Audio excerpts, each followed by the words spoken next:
चलो ठीक है, फिर आगे स्टार्ट करते हैं। तो अभी जो हम इस चैप्टर में पढ़ेंगे वो मोशन इन स्ट्रेट लाइन पढ़ेंगे, यानी कि वन डायमेंशन का जो मोशन है, यानी कि कोई भी मोशन हो रहा है वो सिर्फ और सिर्फ स्ट्रेट लाइन में हो रहा है। ठीक है। मान लो कोई भी ऑब्जेक्ट ए है, यहाँ से चला एंड चलने के बाद वो यहाँ पर इस लोकेशन पे पहुंच गया। ठीक है, मतलब ए पॉइंट पे कोई भी ऑब्जेक्ट चला और बी पर वो पहुंच गया, बस सीधी सीधी डायरेक्शन में जा रहा है, उसको कहीं पर भी टर्न नहीं लेना, ना वो कहीं पर तिरछा होके जा रहा है। ठीक है, तो इस वजह से जो है ये मोशन किस में होगा, आपका स्ट्रेट लाइन में होगा। तो उसी के बारे में हम लोग यहाँ पर स्टडी करेंगे। तो पहले हमें कुछ टर्म्स यहाँ पर समझना जरूरी है। ठीक है, जो कि हमारे बेसिक टर्म्स होते हैं मोशन से रिलेटेड, जैसे कि आपका डिस्टेंस हो गया, स्पीड हो गया, टाइम के बारे में तो आपको पता ही है, और दूसरा जो हो गया वो आपका हो गया डिस्प्लेसमेंट। ठीक है, फिर उसके बाद हो गया वेलोसिटी, और फिर यहाँ पर भी एक टाइम आता है इसके साथ। मतलब एक तो कॉम्बिनेशन ये है, एक तो सेट ये है टर्म्स का समझने का, और एक ये वाला सेट है। तो अलग अलग सिनेरियो में ये जो टर्म्स है वो हम लोग यहाँ पर डिस्कस करते हैं। ठीक है, तो पहले हम डिस्कस करते हैं कि डिस्टेंस और डिस्प्लेसमेंट ये क्या चीजें होती हैं, और इन दोनों में क्या क्या डिफरेंसेस होते हैं। ठीक है, तो यहाँ पर जो है जब मैं आपसे बोलता हूँ कि भाई मान लो यहाँ पे जैसे मान लो कि कोई पर्सन है वो दिल्ली में है एंड उसको यहाँ पर जयपुर जाना है, दिल्ली से जयपुर उसको ट्रेवल करना है। अब मान लो वो जो है यहाँ से बस पकड़ता है एंड बस जो है वो फिर आपकी इस तरीके से ट्रेवल करते हुए बीच में जो जो जगह आएंगी इस तरीके से जो जयपुर पहुंच जाती है। ठीक है, तो ये जो है दिल्ली से जयपुर का जो है पूरा रूट है, इसको ट्रेवल करते हुए वो बस जाती है। तो यहाँ पर आप ये बोलोगे कि भाई इसने जो डिस्टेंस ट्रेवल किया, मान लो आप बोल सकते हो कि इसने जो डिस्टेंस ट्रेवल किया, मान लो 180 किलोमीटर्स का डिस्टेंस ट्रेवल किया दिल्ली से जयपुर के बीच में, सपोज। तो इतना जो है ये आपका डिस्टेंस हो गया। ठीक है, अब दिल्ली से जयपुर जाने का मान लो एक दूसरा भी तरीका है हमारे पास। ये है मान लो दिल्ली, और यहाँ पे है ये जयपुर। ठीक है, अब आपने क्या करा कि दिल्ली से जो फ्लाइट ले ली, आपने कहा मेरे पास इतना टाइम नहीं है कि मैं रोड से घूमते जाऊं, क्योंकि यहाँ पर मान लो मेरे को गाड़ी से भी लगभग 4 घंटे लग गए। ठीक है, और उसके बाद आपने कहा कि नहीं मेरे पास इतना टाइम नहीं है, मैं जो हूँ मतलब मैं फ्लाइट से जाऊंगा या फिर अपने पर्सनल हेलीकॉप्टर से जाऊंगा। तो यहाँ से जो है आपने स्टार्ट करा एंड यहाँ से स्टार्ट करने के बाद जब आपको जल्दी पहुंचना है, तो आप ये घूमने वाला रास्ता जो वो फॉलो नहीं करोगे। आप क्या करोगे, आप सोचोगे कि भाई मैं सीधा सीधा चला जाऊं ताकि मैं बिल्कुल जो है आराम से जल्दी से पहुंच जाऊं। तो अगर आप यहाँ पर बिल्कुल सीधा सीधा रास्ता फॉलो करते हो, ठीक है, तो ये वाले रास्ते को हम क्या बोलते हैं, ये वाले रास्ते को हम डिस्प्लेसमेंट बोलते हैं। ठीक है, यानी कि एक ऐसा रास्ता जो शॉर्टेस्ट पाथ हो, उसी को हम क्या बोलते हैं, डिस्प्लेसमेंट बोलते हैं। कोई भी ऐसे दो पॉइंट ए और बी, मान लो मैं कोई भी दो आर्बिट्रेरी पॉइंट्स मान लेता हूं, उन पॉइंट्स के बीच में जो शॉर्टेस्ट पाथ होगा, और शॉर्टेस्ट पाथ आप कैसे बना सकते हो, दोनों पॉइंट्स को बिल्कुल स्ट्रेट लाइन से मिला के। ठीक है, तो वो वाला जो लेंथ होता है उसे आप डिस्प्लेसमेंट बोलते हो। और बाकी जितने भी मतलब, और डिस्प्लेसमेंट तो ये हो गया, लेकिन डिस्प्लेसमेंट भी क्या होता है, एक टाइप की लेंथ होती है। ठीक है, मतलब ये भी एक टाइप का क्या होता है, डिस्टेंस होता है। It is also a type of distance.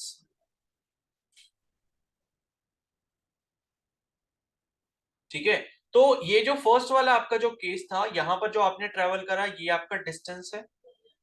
ठीक है, मान लो आप कोई दूसरा ये पाथ फॉलो करते, ये भी आपका डिस्टेंस हो गया। और मान लो आपने बिल्कुल सीधा साधा यहाँ पर ये पाथ फॉलो करा, जो कि आपका डिस्प्लेसमेंट होता है, वो भी आपका डिस्टेंस होगा। ठीक है, तो यहां पर आप एक चीज ये बोल सकते हो कि एवरी लेंथ या डिस्टेंस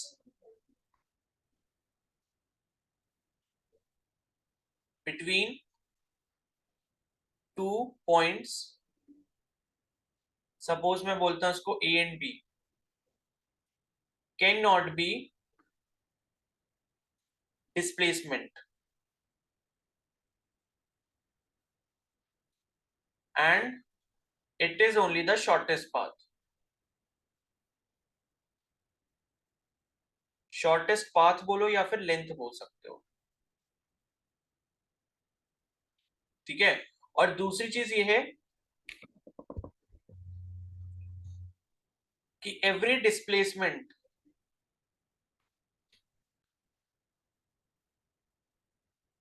ये length is always a distance. ठीक है, कहने का मतलब है कि भाई जितनी भी आपकी लेंथ होगी, कोई भी दो पॉइंट है आपके पास ए और बी, जितनी भी आप लेंथ उसमें मेजर कर सकते हो, किसी भी तरीके से जाओ, आप किसी भी रास्ते को चूज करके जाओ, वो सारे के सारे डिस्टेंस होते हैं। या फिर जो आपका डिस्प्लेसमेंट है, यानी कि जो शॉर्टेस्ट वाला लेंथ है या शॉर्टेस्ट वाला पाथ है, वो भी आपका डिस्टेंस ही कहलाएगा। लेकिन जितने सारे लेंथ या फिर जितने सारे डिस्टेंस हो गए, वो सारे के सारे जो है शॉर्टेस्ट पाथ नहीं हो सकते, और इसी वजह से वो सारे के सारे डिस्प्लेसमेंट नहीं होते। तो डिस्प्लेसमेंट जो है वो एक ही होता है किसी भी दो पॉइंट के बीच में, लेकिन डिस्टेंस जो है वो सारे के सारे होते हैं। मतलब डिस्प्लेसमेंट वाला रास्ता भी डिस्टेंस कहलाएगा, और बाकी जितने भी आप रूट लेके जाओगे ए से बी के बीच में, वो सारे के सारे डिस्टेंस होंगे। ठीक है, तो इसको एक बार यहां पर फिर से देख लो, ये ए पॉइंट है और ये मान लो यहां पर बी पॉइंट है। तो ये क्या है, ये जो अगर सपोज मैं ये बोलता हूं ये वाला एक रास्ता है ए से बी जाने का, ये मेरा डिस्टेंस हो गया। ये एक रास्ता है, मान लो ये भी एक डिस्टेंस हो गया, ये वाला एक रास्ता है, ये भी डिस्टेंस हो गया। अगर मैं इसको बिल्कुल सीधा सीधा यहां पर मिला देता हूं, मान लो मैं इसको बोल रहा हूं शॉर्टेस्ट पाथ, तो ये वाला भी मेरा डिस्टेंस हो गया, लेकिन डिस्टेंस के साथ साथ इकलौता ये वाला एक ऐसा पाथ है जिसे मैं डिस्प्लेसमेंट बोलूंगा। ठीक है, तो ये जो डिस्प्लेसमेंट है ये डिस्टेंस भी है। मतलब ये नंबर वन का रूट, नंबर टू का रूट, नंबर थ्री का रूट और नंबर फोर का, ये चारों के चारों क्या है, ये चारों के चारों डिस्टेंस है। लेकिन जो डिस्प्लेसमेंट है वो कौन सा वाला है, सिर्फ और सिर्फ सेकंड वाला है। तो सारी लेंथ या फिर सारे पाथ जो है वो डिस्टेंस होते हैं, लेकिन डिस्प्लेसमेंट सिर्फ वही पाथ होता है जो शॉर्टेस्ट पाथ होता है। ठीक है, और आप इसको ऐसे भी बोल सकते हो कि दो पॉइंट के बीच में जो परपेंडिकुलर डिस्टेंस होता है, परपेंडिकुलर मतलब बिल्कुल सीधा सीधा जो 90 डिग्री पे बना। ठीक है, किसी भी रेफरेंस पॉइंट से जो है वो अगर 90 डिग्री पे बना हुआ है, ए और बी के बीच वाला जो रास्ता है, तो परपेंडिकुलर डिस्टेंस भी इसको बोला जाता है। तो डिस्प्लेसमेंट को जो है आप या तो शॉर्टेस्ट पाथ बोलो, शॉर्टेस्ट पाथ, या फिर आप जो है इसको परपेंडिकुलर डिस्टेंस बोल लो, सेम चीज है। परपेंडिकुलर डिस्टेंस या परपेंडिकुलर लेंथ दोनों बोल सकते हो, या फिर आप इसको ऑर्थोगोनल लेंथ भी बोल सकते हो। ऑर्थोगोनल का मतलब भी परपेंडिकुलर ही होता है। ठीक है, तो ये सारे के सारे आपके डिस्प्लेसमेंट के डेफिनेशन है। ठीक है, क्या ये सभी को समझ आ गया? Yes sir. दोनों में क्या डिफरेंस होता है? किसी को कोई डाउट है इसमें? No sir. No sir. ठीक है, तो अब मेरे को एक बात ये बताओ कि जो डिस्प्लेसमेंट है,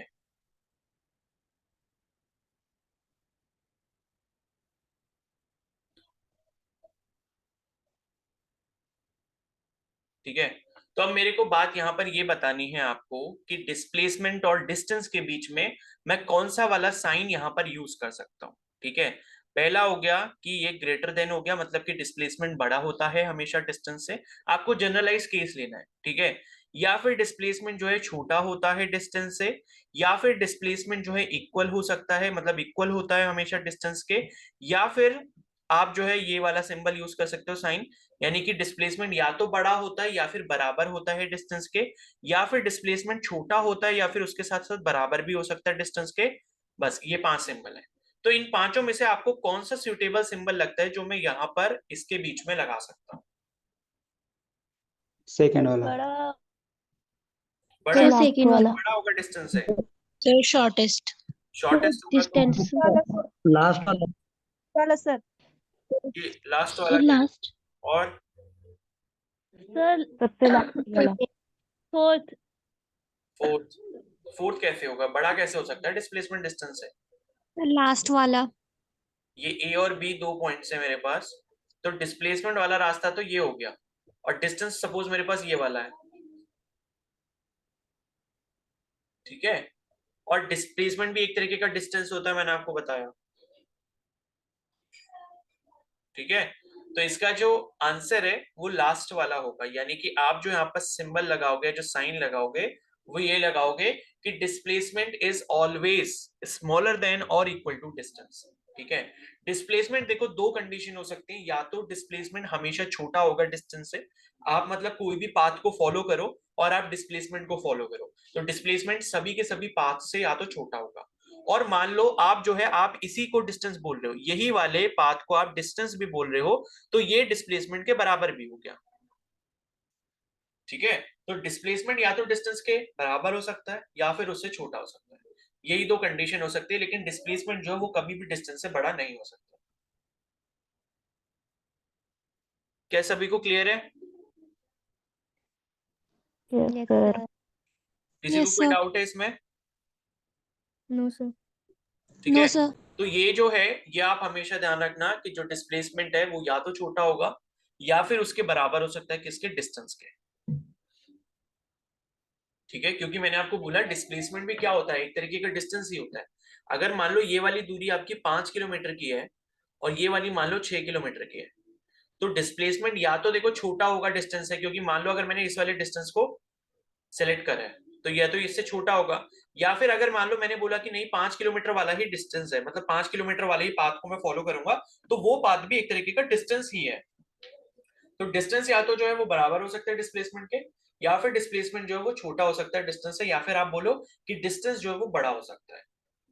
ठीक है, और इसी का अगर मैं जस्ट ऑपोजिट यहां पर ये लिख देता हूं, तो मैं इसको ऐसे भी लिख सकता हूं कि डिस्टेंस जो है वो या तो बराबर हो सकता है या फिर बड़ा होगा किससे, डिस्प्लेसमेंट से, उसका जस्ट ऑपोजिट। ठीक है, तो कोई भी दोनों में से आपको दिखाई देता है तो दोनों ही स्टेटमेंट सही है, और इसके अलावा जो भी होंगे वो गलत होंगे। तो कई बार ये क्वेश्चन भी बेसिक सा क्वेश्चन है, ये पूछ लिया जाता है, जिसके बारे में अगर आपको नहीं पता, बेसिक कॉन्सेप्ट अगर आपका क्लियर नहीं है, तो फिर आप यहाँ पर इसको गलत कर देते हो। ठीक है, तो ये चीज ध्यान रखनी है कि डिस्प्लेसमेंट या तो हमेशा छोटा होगा या फिर बराबर होगा डिस्टेंस के, और डिस्टेंस जो है या फिर बड़ा होगा या फिर उसके बराबर होगा किसके, डिस्प्लेसमेंट के। ठीक है, यहाँ पर ये भी लगा देता हूँ, तो ये हो गया। तो ये दो स्टेटमेंट है, तो ये इंपॉर्टेंट है जिसके बारे में आपको यहाँ पर पता होना चाहिए। ठीक है, टाइम जो है वो दोनों में देखो सेम रहता है। टाइम का आपको पता है कि भाई टाइम जो है वो अगर डिस्टेंस के केस में ले रहे हो तब भी वो टाइम ही रहेगा। टाइम का मतलब समय, कि समय कितना लग रहा है किसी भी ऑब्जेक्ट को ए पॉइंट से बी पॉइंट में जाने में, वो चीज होती है। और यहाँ पर डिस्टेंस और डिस्प्लेसमेंट में एक और सबसे बड़ा अंतर है, वो ये है कि डिस्टेंस जो है वो आपकी एक टाइप की स्केलर क्वांटिटी होती है, और डिस्प्लेसमेंट जो है वो यहाँ पर वेक्टर क्वांटिटी होती है। ठीक है, अब स्केलर और वेक्टर के बारे में थोड़ा सा पढ़ लेते हैं यहीं पर। तो देखो स्केलर क्वांटिटी बेसिकली क्या होती है कि जिसमें सिर्फ और सिर्फ यहाँ पर क्या होता है, मैग्नीट्यूड होता है। स्केलर क्वांटिटी ऐसी क्वांटिटी होती है जिसमें सिर्फ और सिर्फ मैग्नीट्यूड होता है। मैग्नीट्यूड का मतलब क्या, न्यूमेरिकल वैल्यू विद यूनिट। ठीक है, और वेक्टर क्वांटिटी का मतलब है कि इसमें जो है दोनों होते हैं, बोथ मैग्नीट्यूड एंड डायरेक्शन। ठीक है, तो यहां पर हम मैग्नीट्यूड की तो बात कर रहे होते हैं, लेकिन साथ में हम डायरेक्शन की भी बात कर रहे होते हैं। जैसे इसका सबसे अच्छा एग्जांपल समझने का ये है कि टाइम है, जैसे टाइम। ठीक है, मैंने आपसे कहा कि भाई आधा घंटा टाइम है या 1 घंटा टाइम है या मान लो 5 मिनट का टाइम है या 10 सेकंड का टाइम है, तो जब भी मैं ये चीजें बोल रहा हूँ आपको टाइम के रिस्पेक्ट में कभी भी डायरेक्शन को नहीं बताना होता है। ठीक है, आप खुद से सोच के देखो, अगर मैं बोलूं कि भाई मेरे पास 5 घंटे का टाइम है, या मैंने आपको कोई होमवर्क दिया या मैंने आपको टेस्ट दिया, मैंने कहा भाई आपको 1 घंटे में करना है, तो उसमें डायरेक्शन का कोई रोल नहीं है कि ये टाइम जो है यहाँ पर लग रहा होगा, ये नॉर्थ में लग रहा होगा या वेस्ट में लग रहा होगा, ऐसा कुछ भी नहीं है। तो टाइम जो है हमारी एक तरीके की क्या हो गई, स्केलर क्वांटिटी हो गई। वेक्टर क्वांटिटी को सबसे अच्छा हम समझते हैं फोर्स से।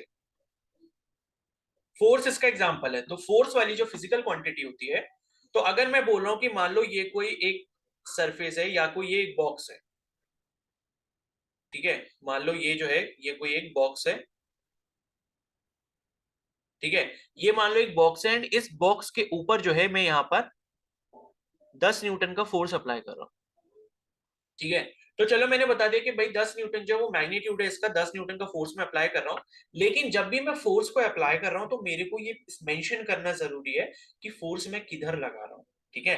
अब इस पूरे बॉक्स के ऊपर तो मैं फोर्स लगा रहा हूँ। अब मैं ऊपर से नीचे की तरफ लगा रहा हूँ, या मैं इस साइड से लगा रहा हूँ, या फिर मैं इस साइड से लगा रहा हूँ, या नीचे की साइड से लगा रहा हूँ, या इसके फ्रंट वाले फेस पे लगा रहा हूँ, या फिर इसके बैक वाले फेस पे लगा रहा हूँ, या क्या पता इसके किसी एज पे लगा रहा हूं मैं, या फिर किसी कॉर्नर पे लगा रहा हूं। तो इसकी डायरेक्शन मेरे को स्पेसिफाई करना जरूरी है, सो दैट कि मेरे को ये पता लग पाए कि जब इस बॉडी पे फोर्स लगेगा तो ये बॉडी किधर की तरफ मोशन करेगी, अगर ये मोशन करती है। ठीक है। मान लो अगर मैं इधर लेफ्ट साइड से फोर्स लगाता हूँ और बॉडी अगर मोशन कर रही है, मोशन करना चालू कर दिया, इसका जो नीचे का फ्रिक्शन है, यहाँ पर सरफेस का जो फ्रिक्शन है, इसको ओवरकम कर लिया, तो बॉडी जो है इधर की तरफ मूव करेगी। मान लो अगर मैंने फोर्स इधर से लगाया तो बॉडी जो है इस साइड पे मूव करेगी। तो फोर्स के केस में मेरे को ये बताना जरूरी है कि भाई फोर्स किस डायरेक्शन में लग रहा है। ठीक है, नॉर्थ में लग रहा है, वेस्ट में लग रहा है, साउथ में लग रहा है, नॉर्थ वेस्ट में लग रहा है, किधर साइड में लग रहा है। या मेरे को उसकी जो पोजीशन है वो मेंशन करना जरूरी है कि टॉप सरफेस पे लग रहा है, या या डाउनवर्ड वाले सरफेस पे लग रहा है, लेफ्ट वाले पे लग रहा है, राइट वाले पे लग रहा है, या किसी पर्टिकुलर एज पे लग रहा है, या कोई पॉइंट है कॉर्नर पॉइंट पे लग रहा है, तो कहां पर लग रहा है। ठीक है। तो ये जो है आपका डिफरेंस होता है स्केलर और वेक्टर क्वांटिटी में। स्केलर क्वांटिटी वो हो गई जिसमें हमें डायरेक्शन से कोई मतलब नहीं होता, और वेक्टर क्वांटिटी वो हो गई जिसमें हमें डायरेक्शन से मतलब होता है। मतलब डायरेक्शन का जिक्र कहीं पर भी किसी भी फिजिकल क्वांटिटी के साथ हो गया तो वो आपकी वेक्टर हो जाएगी। ठीक है। स्केलर क्वांटिटी के जैसे एग्जांपल यहाँ पर लिख लेना। एक तो टाइम हो गया, टाइम जैसे मैंने आपको बताया। दूसरा जो है यहाँ पर आपका जैसे मान लो वर्क हो गया, वर्क। ठीक है। वर्क हो गया, मैंने बोला कि भाई मैंने जो है 5 जूल का काम करा। ठीक है। अब 5 जूल का काम करा, मेरे को ये बताने की जरूरत नहीं कि 5 जूल का काम मैंने कहां पर करा, किस डायरेक्शन में करा। वो चीज फोर्स से डिसाइड हो जाएगी। बिकॉज आपको पता है वर्क का फॉर्मूला क्या होता है, फोर्स इंटू डिस्प्लेसमेंट होता है, या एफ डॉट एस बोलते हैं इसको। अगर स्पेसिफिकली आप बोलो तो फोर्स का और जो डिस्प्लेसमेंट है उसका जो डॉट प्रोडक्ट होता है वो आपका वर्क होता है। ठीक है। तो यहाँ पर जो है आपका जो वर्क है वो मैंने बोल दिया कि 10 जूल का काम हुआ है या 20 जूल का काम हुआ है। ठीक है। तो उसमें आपको डायरेक्शन स्पेसिफाई करने की जरूरत यहाँ पर नहीं है। बाकी जैसे जैसे आप आगे चैप्टर्स पढ़ते रहोगे, आगे फिजिकल क्वांटिटीज पढ़ते रहोगे, तो आपको ये चीजें जो है बाय द टाइम ये सारी चीजें आपको पता लगने लग जाएंगी कि स्केलर और वेक्टर जो है कौन कौन सी क्वांटिटीज होती है। ठीक है। तो वेक्टर के और भी एग्जाम्पल है। स्केलर में जैसे आपका एग्जाम्पल एक डिस्टेंस का भी आ गया जो अभी हमने पढ़ा। स्केलर जो है आपकी जो डिस्टेंस है वो स्केलर क्वांटिटी होती है, और वेक्टर जो है आपकी यहाँ पर डिस्प्लेसमेंट वाली क्वांटिटी होती है। ठीक है। अब ये कैसे होती है, जैसे मैंने आपको बोला था ए और बी, यहाँ पर मान लो ये 2 पॉइंट्स है सपोज, ए और बी। ठीक है। ए पॉइंट हो गया और ये बी पॉइंट हो गया। तो ए और बी के बीच में अगर मैंने बोल दिया कि भाई परपेंडिकुलर पाथ या फिर शॉर्टेस्ट पाथ। ठीक है। शॉर्टेस्ट पाथ के पीछे भी एक रीजन है कि वो परपेंडिकुलर पाथ है। अब परपेंडिकुलर का मतलब कि जो 90 डिग्री को, और 90 डिग्री का मतलब है कि भाई डायरेक्शन का रूल यहाँ पर आ चुका है। जब भी मैंने बोल दिया, मैंने आपको बोला कि भाई कोई फोर्स है किसी बॉडी के ऊपर सरफेस से 30 डिग्री बना के लग रहा है, तो अगर मैं एंगल को भी बता रहा हूँ, एंगल का मतलब क्या होता है कि आप डायरेक्शन को स्पेसिफाई कर रहे हो। ठीक है। जैसे आपने देखा होगा लाइक नीरज चोपड़ा है, तो वो जब जेवलिन को फेंकता है, तो जेवलिन को जब भी वो फेंकेगा वो किसी एक पर्टिकुलर एंगल पे फेंकता है। मोस्ट प्रोबेबली वो 45 डिग्री पर फेंकेगा, सो दैट की मैक्सिमम डिस्टेंस वहां पर कवर हो, प्रोजेक्टाइल मोशन टाइप का। ठीक है। तो उसे भी पता है कि भाई एंगल से क्या होगा, एंगल जो भी मैं डिसाइड करूंगा उसके अकॉर्डिंग जो है यहाँ पर क्या होगा, डायरेक्शन मेरी डिसाइड होगी कि किस डायरेक्शन में जो है मेरा जेवलिन जाने वाला है। क्लियर है। तो इसी तरीके से डिस्प्लेसमेंट में भी क्या है, जब मैंने बोल दिया कि भैया परपेंडिकुलर डिस्टेंस होता है, यानी कि ये डिस्टेंस ऐसा है जो ए से बी पॉइंट के बीच में 90 डिग्री के ऊपर लग रहा होगा। ठीक है। मतलब 90 डिग्री डायरेक्शन में लग रहा होगा। तो मान लो जैसे क्या करा मैंने, यहाँ पर ए पर जो है यहाँ पर कोई एक लाइन ले ली, एंड इस लाइन से जो है मैं क्या करूंगा, 90 डिग्री एंगल पे जो है इसको यहाँ पर मेजर कर लूंगा बी पॉइंट तक की जो लेंथ है। तो मैंने यहाँ पर 90 डिग्री जो एंगल है उससे मैंने क्या करा, डायरेक्शन को स्पेसिफाई कर दिया, यानी कि ये जो मेरी लेंथ है डिस्प्लेसमेंट, ये क्या बन गई, वेक्टर क्वांटिटी बन गई। ठीक है। और डिस्टेंस जो है, डिस्टेंस से हमें कुछ भी मतलब नहीं होता। डिस्टेंस में सिर्फ और सिर्फ हम क्या लेते हैं, मैग्नीट्यूड लेते हैं। डिस्टेंस आपके ये सारे के सारे डिस्टेंस हो सकते हैं, ये बीच वाला भी डिस्टेंस हो सकता है, कोई दिक्कत नहीं है। ठीक है। ये वाला भी डिस्टेंस हो गया। तो डिस्टेंस सारे के सारे जो है उनमें हमें डायरेक्शन से मतलब नहीं होता। अगर हमने डिस्टेंस टर्म बोल दिया तो हम सिर्फ उसके मैग्नीट्यूड की बात करेंगे, हमें डायरेक्शन से मतलब नहीं है। ठीक है। तो डिस्टेंस जो है वो आपका यहाँ पर स्केलर क्वांटिटी हो गया, डिस्प्लेसमेंट जो वो आपका वेक्टर क्वांटिटी हो गया। क्या सभी कोई चीज क्लियर है? Yes, sir. Yes, sir. ठीक है। तो उसके बाद हम क्या करते हैं, अब हमारे पास एक फॉर्मूला होता है जो बहुत मतलब बेसिक सा रिलेशन है, एंड मतलब बहुत जगह पर इसका यूज किया जाता है। स्पीड जो है, स्पीड स्पीड का मतलब हिंदी में क्या होता है, गति। यानी कि कोई भी ऑब्जेक्ट जो है कितना जो डिस्टेंस है किसी पर यूनिट टाइम में ट्रेवल कर रहा है। ठीक है, देखो कहीं पर भी जैसे कोई भी आप डेफिनेशन पढ़ते हो तो वहां पर एक टर्म आता है पर यूनिट टाइम।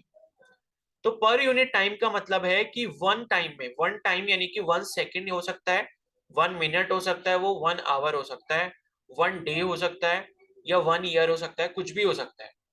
ठीक है, लेकिन जब हम फिजिक्स पढ़ते हैं तो फिजिक्स में हम एसआई यूनिट्स को यूज करते हैं। तो जनरली जो पर यूनिट टाइम होता है उसका मतलब होता है कि 1 सेकेंड में वो चीज कितनी हो रही है। तो अगर मैं स्पीड की डेफिनेशन लिखता हूं तो स्पीड का मतलब होता है क्या, कि लेंथ कवर्ड इन 1 सेकेंड या पर यूनिट टाइम। ठीक है, पर यूनिट टाइम में या 1 सेकेंड में कितनी लेंथ कवर हो रही है किसी भी ऑब्जेक्ट के थ्रू। ठीक है, बाय एन ऑब्जेक्ट। तो इसी को मैं क्या बोल देता हूं, स्पीड बोल देता हूं। तो स्पीड में कैसे निकाल सकता हूं, स्पीड का जो फॉर्मूला होता है हमारे पास वो होता है डिस्टेंस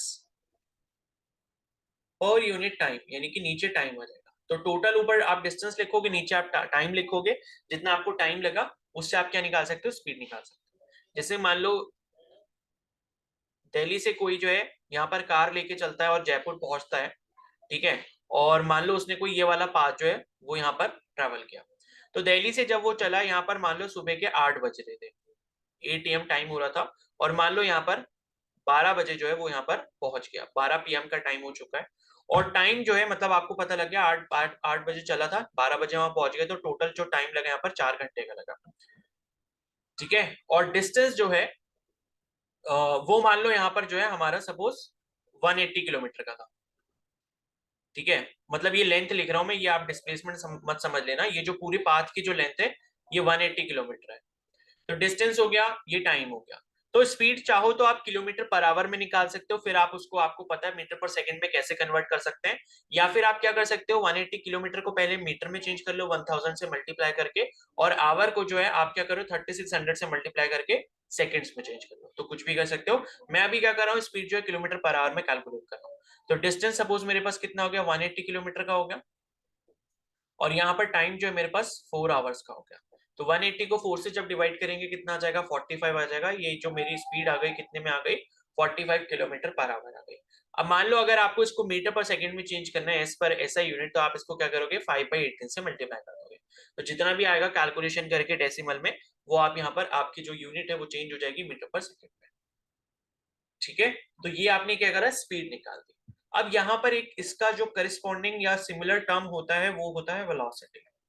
इन दोनों में डिफरेंस ये होता है कि बस वेलोसिटी के केस में जो हम कंसीडरेशन लेते हैं वो डिस्प्लेसमेंट का लेते हैं विद रिस्पेक्ट टू टाइम। ठीक है, ये हो गया। तो कहने का मतलब है कि दिल्ली से जयपुर, मान लो ये जो था आपका दिल्ली से जयपुर वाला रूट था, तो ऊपर तो हमने मान लो ये वाला पाथ को कंसिडर किया था। अब मान लो मैंने कह दिया कि भाई हमें जो है डिस्प्लेसमेंट वाला पाथ लेना है, यानी कि शॉर्टेस्ट पाथ लेना है। अब शॉर्टेस्ट पाथ की जो यहाँ पर दूरी है, मान लो यहाँ पर 150 किलोमीटर है। ठीक है, 150 किलोमीटर है। यहाँ पर वही सेम टाइम है, मान लो 8 बजे जो है सुबह को यहाँ पर ये चला था बंदा, और 12 बजे जो है दोपहर में सेम डे पहुंच गया। तो यानी कि 4 घंटे का यहाँ पर टाइम लगा। तो यहाँ पर जो है डिस्प्लेसमेंट मेरा कितना है, मान लो दो पॉइंट्स के बीच में 150 किलोमीटर है, और टाइम मान लो यहाँ पर 4 आवर्स का है। ठीक है, तो यहाँ पर जितना भी हो गया लगभग 37.5 होगा ये। ठीक है, देख लेना जितना भी होगा। तो ये हो गया, और ये आपका किलोमीटर पर आवर में आ जाएगा। फिर आप चाहो तो इसको मीटर पर सेकंड में करना चाहते हो तो 5/18 से आप मल्टीप्लाई कर सकते हो।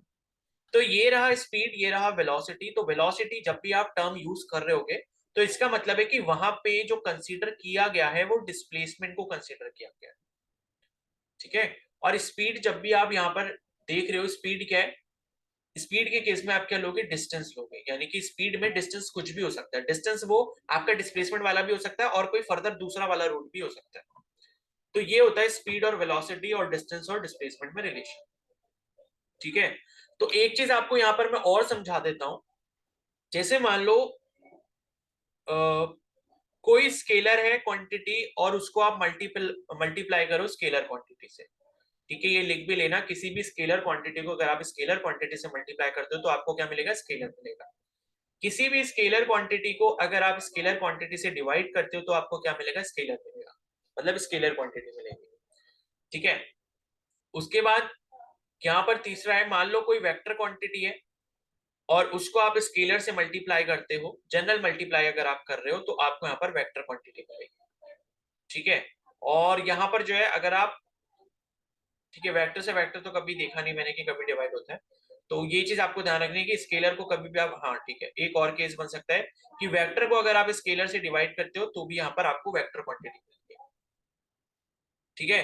तो ये जो है ये काफी ज्यादा इंपॉर्टेंट है, वेक्टर क्वांटिटी को अगर आप किसी भी स्केलर नंबर से, स्केलर का मतलब क्या होता है, स्केलर का मतलब देखो कोई कांस्टेंट भी हो सकता है, मतलब नंबर, ये कोई अगर नंबर है तो भी उसे हम स्केलर क्वांटिटी बोलते हैं, ठीक है। या फिर कोई क्वांटिटी है जैसे कि टाइम हो गया तो वो भी आपका स्केलर हो गया, तो स्केलर से अगर किसी वेक्टर को है तो मल्टीप्लाई करो या फिर उसको डिवाइड करो तो आपको जो क्वांटिटी मिलेगी वो हमेशा वेक्टर मिलेगी। फिर बाकी जो डॉट प्रोडक्ट और क्रॉस प्रोडक्ट होते हैं वो फिर जब हम वेक्टर्स और डिटेल में पढ़ेंगे तब हम उसको समझ लेंगे, ठीक है। तो यहाँ पर ये जो मैंने आपको चीज बताई इसके अकॉर्डिंग जब आप यहाँ पर देखोगे तो speed is equal to distance upon time है। डिस्टेंस क्या आपकी एक स्केलर क्वांटिटी है, टाइम क्या आपकी एक स्केलर क्वांटिटी है, दोनों को आपस में डिवाइड कर रहे हो तो आपको क्या मिलेगा, स्पीड स्केलर क्वांटिटी। तो यहाँ से ये प्रूव हो गया कि स्पीड जो है वो आपकी क्या है, एक स्केलर क्वांटिटी होती है, ठीक है। और वेलोसिटी जब आप देखोगे ये आपकी डिस्प्लेसमेंट क्या है, एक वेक्टर क्वांटिटी है, और टाइम जो है वो क्या आपकी स्केलर क्वांटिटी है। तो किसी भी वेक्टर को अगर आप स्केलर से डिवाइड कर रहे हो तो हमेशा जो आपको यहाँ पर क्वांटिटी मिलेगी वो क्या मिलेगी, वेक्टर क्वांटिटी मिलेगी, ठीक है। तो स्पीड जो है वो आपकी स्केलर क्वांटिटी हो गई, वेलोसिटी क्या हो गई, आपकी वेक्टर क्वांटिटी हो गई। और वेलोसिटी के केस में हमेशा डिस्प्लेसमेंट को कंसीडर करना है और स्पीड के केस में हमेशा डिस्टेंस को कंसीडर करना है, ठीक है। तो ये इनमें जो है मेजर डिफरेंस होता है। अब बताओ सभी को ये सब पॉइंट्स क्लियर है? Yes, sir. Yes, sir. किसी को कुछ डाउट है यहाँ पे? No, sir. ठीक है, तो देखो स्पीड की यूनिट आपको पता लगी गई, या तो किलोमीटर पर आवर हो सकती है और अगर ऐसा यूनिट्स में लिखना है तो मीटर पर सेकंड हो गया। और इसी तरीके से वेलोसिटी की भी जो यूनिट है वो सेम ही रहती है, किलोमीटर पर आवर रहेगी या तो मीटर पर सेकंड रहेगी, ठीक है। डिफरेंस ये होता है जब हम वेलोसिटी बोल रहे हैं तो वेलोसिटी का मतलब है किसी पर्टिकुलर एक डायरेक्शन में ऑब्जेक्ट मूव कर रहा है, मतलब दिल्ली से जयपुर अगर जा रहा है तो सीधा सीधा रास्ता जो है वो फॉलो कर रहा होगा अगर वेलोसिटी टर्म वहां पर आ गया। और स्पीड का मतलब है कि वो कोई भी रास्ता हो सकता है, या तो सीधा सीधा भी हो सकता है या कोई टेढ़ा वाला रास्ता है इधर उधर जाकर रास्ता है, तो वो सारे रास्ते भी हो सकते हैं। बस दोनों में ये डिफरेंस होता है स्पीड और वेलोसिटी में, बाकी सारी चीजें सेम होती है, ठीक है। और वेलोसिटी क्या है, वेक्टर क्वांटिटी, स्पीड क्या है, स्केलर क्वांटिटी है। तो ये तो आपका जो है यहाँ पर डिफरेंस हो गया स्पीड में और वेलोसिटी में, डिस्टेंस में और डिस्प्लेसमेंट में, ठीक है। और उसके बाद एक यूनिट, एक जो क्वांटिटी और होती है वो यहाँ पर नेक्स्ट है एक्सेलरेशन,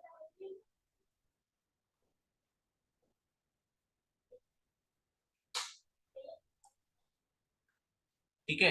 एक्सेलरेशन क्या होता है, इसकी डेफिनेशन हो सकता है आपने पहले कभी पढ़ी होगी, ये होता है आपका rate of change of velocity, rate of change in velocity, इस चीज को बोलते हैं, ठीक है।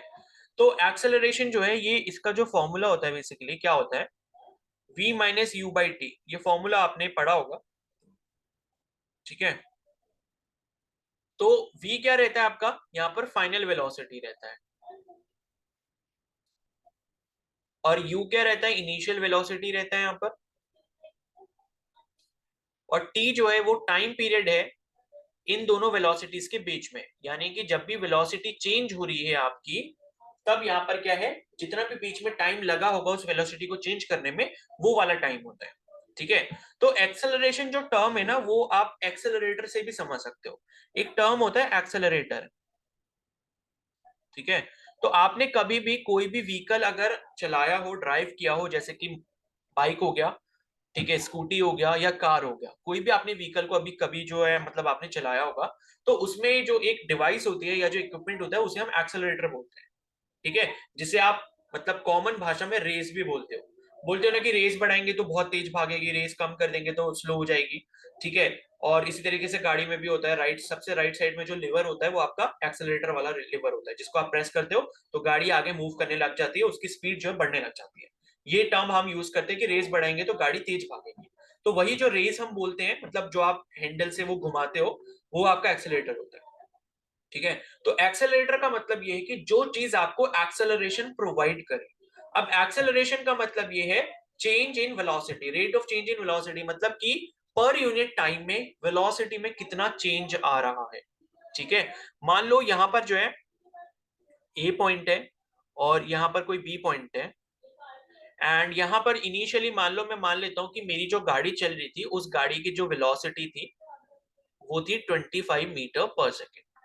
ठीक है, उसके बाद क्या हुआ, टाइम यहां पर मान लो हो गया 10 सेकेंड का। 10 सेकेंड के टाइम के बाद जो है मैंने क्या कर दिया, यहां पर जो मेरी वेलोसिटी थी उसको मैं 50 मीटर पर सेकेंड पे ले गया। ठीक है, तो 10 सेकेंड में मैंने क्या करा, यहां पर 25 से 50 अपनी जो है यहां पर वेलोसिटी को बढ़ा दिया। पहले मेरी 25 मीटर पर सेकेंड पर गाड़ी चल रही थी, फिर 10 सेकेंड के बाद जो है मेरी गाड़ी 50 मीटर पर सेकेंड पे चलने लगी, बिकॉज मैंने एक्सेलरेटर को और प्रेस करा, जिससे मेरी गाड़ी की स्पीड बढ़ने लग गई। ठीक है, तो अब एक्सेलरेशन का मतलब क्या हुआ कि rate of change in velocity, यानी कि इस 10 सेकंड के अंदर मेरी जो यहाँ पर स्पीड बढ़ी है या जो वेलोसिटी बढ़ी है वो कितनी बढ़ी है। तो ये चीज मेरे को कैलकुलेट करनी है 1 सेकंड में, यानी कि इस पूरे इंटरवल में जो ये 10 सेकंड का पूरा पूरा इंटरवल हुआ है, इसमें से अगर मैं कोई भी 1 सेकंड लेता हूँ, उस 1 सेकंड में मेरी स्पीड कितनी बढ़ रही होगी। तो ये मैं इस फॉर्मूला से निकाल सकता हूँ, a equal to V minus U by D. V मेरा मतलब फाइनल वेलोसिटी कितनी 50 है और इनिशियल वेलोसिटी कितनी 25 है, और ये दोनों कैसे मीटर पर सेकंड में। ठीक है, और नीचे मेरा क्या आ जाएगा, टाइम आ जाएगा, यानी कि 10 सेकेंड्स आ जाएगा। तो ये हो गया 50 में से 25 घटाओगे कितना बचा, 25 बचा। 25 ये मीटर पर सेकेंड हो गया, और यहाँ पर नीचे कितना आ गया, 10 सेकेंड्स आ गया। तो 25 को 10 से अगर आप डिवाइड करोगे कितना आ जाएगा, 2.5 आ जाएगा। और ये मीटर पर सेकेंड है और नीचे 1 सेकेंड है, तो क्या बन जाएगा, मीटर पर सेकेंड स्क्वायर बन जाएगा। ठीक है, तो ये जो एक्सेलरेशन मेरा आया है 2.5 मीटर पर सेकेंड स्क्वायर का, इस चीज से हमको ये पता लगता है कि 1 सेकेंड में जो है मैं अपनी गाड़ी को 2.5 मीटर पर सेकेंड की वेलोसिटी दे रहा हूं, यानी कि जो मैं एक्सेलरेटर पर पैर रख के उसको और प्रेस कर रहा हूं, तो हर 1 सेकेंड में, ठीक है, हर 1 सेकेंड में, क्योंकि नीचे क्या आ रहा है, 1 सेकेंड आ रहा है, तभी तो मीटर पर सेकेंड स्क्वायर बन रहा है, तो हर 1 सेकेंड में मेरी जो वेलोसिटी है वो 2.5 मीटर पर सेकेंड बढ़ जा रही है। तो एक्सेलरेशन से एक्चुअली में हमको ये चीज पता चलती है कि वेलोसिटी में पर वेलोसिटी का जो रेट ऑफ चेंज है, रेट ऑफ चेंज का मतलब कि पर यूनिट टाइम में कितनी वो चीज आगे बढ़ रही है या कितना वो चेंज हो रही है, उस चीज को हम क्या बोलते हैं, रेट ऑफ चेंज बोलते हैं। तो वेलोसिटी में रेट ऑफ चेंज कितना आ रहा है उस चीज को हम क्या बोलेंगे, एक्सेलरेशन बोलेंगे। ठीक है, तो अगर ये यूनिट में आपको थोड़ा सा भी डाउट हो, देखो ऊपर आपका मीटर पर सेकंड था, नीचे आपका सेकंड था, तो ये आपका मीटर पर सेकंड है, नीचे सेकंड है, आप इसको कैसे लिख सकते हो, 1/सेकंड इंटू मीटर पर सेकंड, ऐसे लिख सकते हो। ये आपका क्या हो जाएगा, 1 इंटू मीटर कितना हो जाएगा, मीटर, और नीचे कितना हो जाएगा, सेकंड की पावर 2। ऊपर जब इसको लेके आओगे तो आप इसको ऐसे भी लिख सकते हो, मीटर पर सेकंड स्क्वायर या फिर ms की पावर -2। तो इस तरीके से एक्सेलरेशन की यूनिट जो है आपकी मीटर पर सेकंड स्क्वायर आती है। ठीक है, तो एक्सेलरेशन का बेसिक मतलब ये है कि 1 सेकंड में आप अपनी स्पीड को कितना बढ़ा रहे हो। ठीक है, क्या ये चीज सभी को क्लियर है? Yes, sir. Yes, sir. Yes. किसी को कोई डाउट है एक्सेलरेशन में?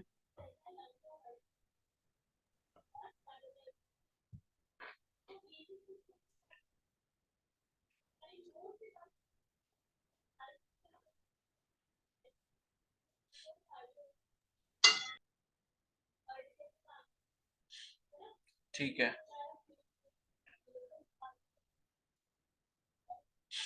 तो ये हो गया आपका एक्सेलरेशन।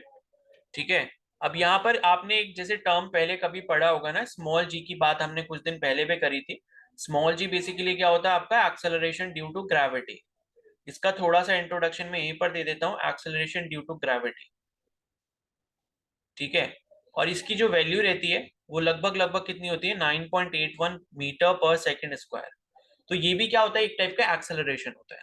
अब इस एक्सेलरेशन का देखो मतलब क्या है, अगर मैं 9.81 मीटर पर सेकेंड स्क्वायर को ऐसे लिख लूं, 9.81 मीटर पर सेकेंड पर 1 सेकेंड, तो कुछ नहीं बदलेगा, सेम वही चीज रहेगी। ठीक है, तो इसका मतलब ये होता है कि मान लो आपके पास ये अर्थ है, ये इसका सेंटर है, और यहां से मान लो कोई ऑब्जेक्ट जो है ये गिर रहा है इसके ऊपर। तो इसका मतलब है कि अर्थ के सेंटर की तरफ ये आ रहा है, अर्थ का सेंटर जो है वो उसकी तरफ क्या लगा रहा है, फोर्स लगा रहा है, जिसे हम ग्रेविटेशनल फोर्स भी कहते हैं।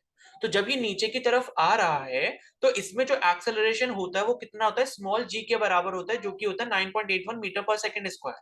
तो कहने का मतलब है कि कितनी भी हाइट से ये ऊपर से गिर रहा होगा, तो जब ये मान लो 1 सेकंड नीचे आ गया, मान लो अभी यहां पर था इस वाली पोजीशन पे, 1 सेकंड टाइम हो गया, तो यहां पर जो इसकी वेलोसिटी है वो 9.81 मीटर पर सेकंड बढ़ जाएगी। ठीक है, मान लो यहां से इसको छोड़ा था तो यहां पर मान लो इसकी 0 मीटर पर सेकंड वेलोसिटी थी, 1 सेकंड का जब टाइम हो गया तो 9.81 मीटर पर सेकंड इसकी वेलोसिटी बढ़ जाएगी, यानी कि यहां पर आके इसकी वेलोसिटी अब कितनी हो गई, 9.81 मीटर पर सेकंड हो गई 1 सेकंड के बाद। उसके बाद 1 सेकंड से दूसरा सेकंड जब होगा, यानी कि फिर से 1 सेकंड का टाइम और बढ़ेगा, तो नेक्स्ट टाइम में क्या होगा, फिर से इसकी जो वेलोसिटी है 9.81 मीटर पर सेकंड प्लस हो जाएगी, जो कि लगभग लगभग 20 के आसपास हो जाएगी। ठीक है, उसके बाद फिर से 1 सेकंड होगा, 1 सेकंड होगा, यानी कि थर्ड सेकंड में जाएगा, तो फिर से आपकी जो वेलोसिटी है लगभग 9.81 मीटर पर सेकंड जो फिर से बढ़ जाएगी, यानी कि तीसरे सेकंड में लगभग लगभग 29-30 के आसपास फिर से आपकी वेलोसिटी हो जाएगी। समझ आ गई बात? तो ये होता है एक्सेलरेशन ड्यू टू ग्रेविटी का मतलब 9.81 मीटर पर सेकंड स्क्वायर जो है, यानी कि हर सेकंड में अगर कोई भी ऑब्जेक्ट ऊपर से गिर रहा है, स्पेस से गिर रहा है, ठीक है, ऊपर किसी भी हाइट से गिर रहा है, तो हर एक सेकंड में जो है उसकी वेलोसिटी जो है 9.81 मीटर पर सेकंड इंक्रीज हो रही होगी। ठीक है, और ये काम अगर आप उल्टा कर दो, यानी कि अर्थ से आप किसी ऑब्जेक्ट को ऊपर फेंकोगे, मान लो आपने बॉल ली, बॉल को ऊपर आसमान में फेंक दिया, तो हर सेकंड में यहाँ पर जी क्या होता है, फिर हमारा नेगेटिव हो जाता है। तो तब क्या होगा, 1 सेकंड में जो ये वेलोसिटी हमने मान लो 100 मीटर पर सेकंड से फेंक दी बॉल, और उसके बाद क्या होगा, जैसे जैसे बॉल ऊपर जा रही होगी हर सेकंड में 9.81 मीटर पर सेकंड की जो वेलोसिटी है वो कम होती जा रही होगी। तो मान लो मैं कह देता हूँ कि 10 मीटर है लगभग, मतलब 10 मीटर पर सेकंड इसको मैं ले लेता हूँ राउंड ऑफ करके, क्योंकि कई बार हम स्मॉल जी की जो वैल्यू है वो हम इसके जो है 10 मीटर पर सेकंड भी ले लेते हैं, 10 मीटर पर सेकंड स्क्वायर। तो मान लो मैंने 10 ले लिया, इसको अप्रोक्सीमेटली 10 ले लिया, तो क्या होगा, जब मैं इसको ऊपर फेंक रहा हूं तो हर एक सेकंड में 10 मीटर पर सेकंड की लगभग जो वेलोसिटी वो कम हो रही होगी। तो इस वजह से हम ये बोल सकते हैं कि भाई जब लगभग लगभग 10 सेकंड का टाइम होगा ऊपर जाते जाते, तो उसकी वेलोसिटी जो है ऊपर जाके 0 हो जाएगी। तो जब भी आप किसी ऑब्जेक्ट को ऊपर की तरफ फेंकते हो, उसकी जो वेलोसिटी है वो घटने लगती है, और एक ऐसा टाइम आता है जब वो ऊपर जाके उसकी वेलोसिटी 0 हो जाती है, और जैसी 0 होती है वो वापस से ऑब्जेक्ट अर्थ की तरफ रिटर्न होने लगता है। ठीक है, तो ये स्मॉल जी का कॉन्सेप्ट है। और एक्सेलरेशन भी क्या है, आपकी एक तरीके की वेक्टर क्वांटिटी होती है। क्या ये बात सभी को क्लियर है? Yes, sir. Yes, sir. So, Sir. ठीक है, अब ये वेक्टर क्वांटिटी होती कैसे है, ये आप जरा सा देख लो इसको। तो ये आपको v minus U by T दिख रहा है, v माइनस यू क्या है, final velocity minus initial velocity. अगर कोई भी दो वेलोसिटी का आप सब्ट्रैक्शन करोगे तो आपको अल्टीमेटली मिलेगा कि वेलोसिटी मिलेगा, वेलोसिटी अपॉन टाइम। वेलोसिटी के एक तरीके की वेक्टर क्वांटिटी, टाइम की स्केलर क्वांटिटी है, वेक्टर को स्केलर से डिवाइड करोगे क्या मिलेगा, वेक्टर मिलेगा। इस वजह से एक्सेलरेशन जो आपका वेक्टर क्वांटिटी। ठीक है, तो फिर शाम को मिलते हैं टेस्ट के टाइम पे। क्लास ज्वाइन नहीं करनी, लिंक भेज दूंगा, बाकी फिर कल जो है क्लास में मिलते हैं सुबह, फिर इसको आगे कंटिन्यू करेंगे, बाकी रिवीजन कर लेना। ठीक है, sir, ड्यूरेशन पहले बता दोगे? क्या चीज? टेस्ट का ड्यूरेशन पहले बता दोगे? टेस्ट का, हाँ मैं ड्यूरेशन बता दूंगा, शाम को बता दूंगा मैं, जब मैं टेस्ट भेजूंगा तब मैं बता दूंगा। ठीक है, टेक केयर एवरीवन देन।